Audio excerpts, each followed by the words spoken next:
All right, I just moved all the cones. Now here's the thing. I just filmed a full-on offset weave, but I feel like it wasn't good enough for those that have never been on a motorcycle. I think it was really good for those that have done it for a little bit. So we're gonna refilm it, make it easier for you guys, okay? I'm always learning. You guys should learn. I'm learning as a coach, learn as a student, and we're gonna make things work for you, okay? So what I did was from this side, this first one looks pretty wide. That's not a big deal.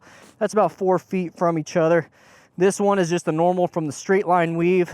This one, you see how close it is? So I moved it actually closer. Same thing with that one, a little bit close. So that means if I'm coming from this side and going this way, the last one's gonna be a little bit harder, but not all of them, not all of them. So remember, when you are riding and doing this stuff, head and eyes up, I'm staring at you, the camera right now, or the student, and what's happening is I'm doing friction zone. So I'm about 3, 2.5, 2 in the friction zone scale.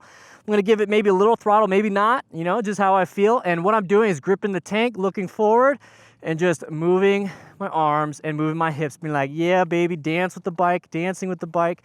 That's all I'm doing right here, okay? I'm just dancing with the bike.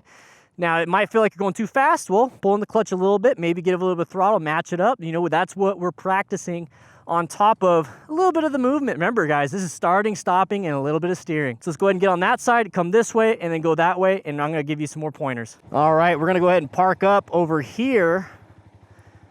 And if you notice, it looks really funky monkey, but that's perfectly fine, okay? So just like the straight line weave, go right, go left, go right, go left, go.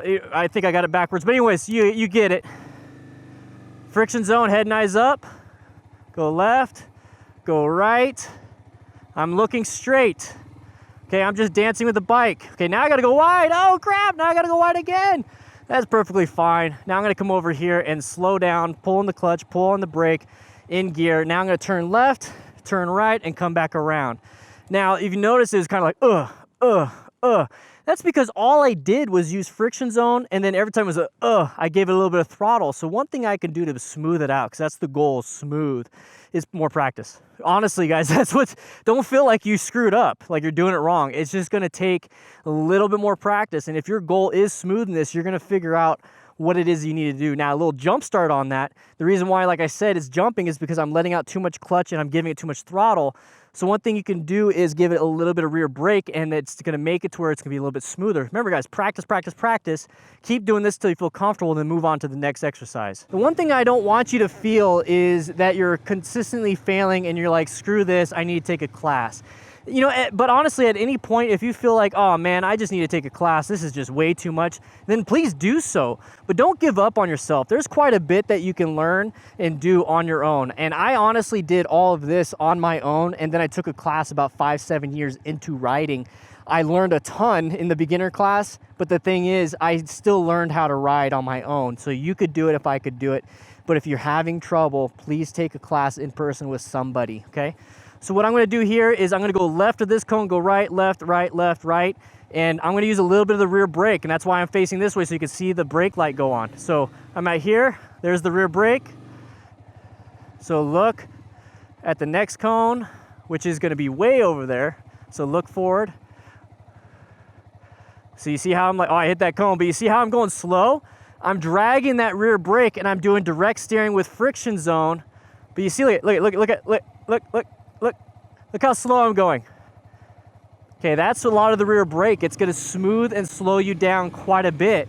And that's a huge tip when it comes to slow speed, especially for sport bikes. For cruisers, I feel like the long rake and how long the bike is, it's more stable. With this bike, I feel like it wants to turn in way too quick, and at slow speeds, I gotta give it some brake pressure. Okay, so now what I'm gonna do is the same thing, but now you're gonna see it from this point of view. You're gonna notice how it doesn't bounce so much because I'm being smooth, and all I'm doing is giving it just a teeny bit. I'm not trying to stop with this. I'm just kind of like, like if the dog is pulling me on a leash and I'm just kind of, going slower than him, but it's kind of slowing him down. That's kind of what we're doing here, okay? So I'm gonna go right of this cone, left, right, okay? Now, if you have any troubles with this and you're like, man, I think I shouldn't be doing this, go back to the straight line weave and then come back to this, okay? So here we go. Head and eyes up, looking for the cone after this cone and dragging that rear brake. You notice how slow I'm going? Okay, guys, the goal is to be as slow as possible. Now, these first cones are easy. Now I got this next one coming up, and I'm just gonna stare at you. I'm gonna stare at you, and I'm using my peripheral to look at the cones and where I need to go. I'm just gonna keep staring at you. I'm just gonna keep staring at you, and I'm gonna go ahead and slow down and stop. Now you notice how easy that was, and all I did was add a little bit of brake. That's it. I still kept it at 2.5, maybe 3 for friction zone. I still gave it just a little bit of throttle here and there. But the main thing that I did was just add some rear brake, keeping my knees in, chest and eyes up, looking where I want to go, and just kind of dancing with the bike. Okay, the less you think about it, the better you're going to be. Just like dancing, okay? You're trying to think about the next, the beat that's coming out. You're trying to follow the beat, but now you're behind the beat. You're not feeling the music. Same thing. I suck at dancing. Don't worry. The thing is, with the motorcycle, you're able to go with the beat, and you're in charge. You're leading the bike. You're leading everything, okay? If you don't know how to dance, you don't understand the whole rhythmic thing with the beat. Now, basically what it is keeping your lower half kind of still. Your hips are moving, but then your upper body's also moving, okay? So let's do it one more time. All right, once again, start off on the right, slow speed, give it a little bit of friction zone, a little bit of throttle, drag that rear brake. Look at the last cone, head and eyes up. Here we go. Now remember, lean in with the bike. Lean in, lean in, lean in, and then lean in again. Squeeze, squeeze, okay? That's all you have to do, guys. It might sound like it's way easy when I do it. The thing is, you have to constantly practice, okay? I set this all up. I do this all the time, but don't be discouraged if you're having trouble. Go back to motorcycle familiarization. Go back to the beginning of this exercise. Once you get confident with this video, this exercise, move on to the next thing, okay, guys? But with that said, I hope you guys ride safe, be safe, win this bike because we're giving this away. Click the link in the description. I'll be seeing you around.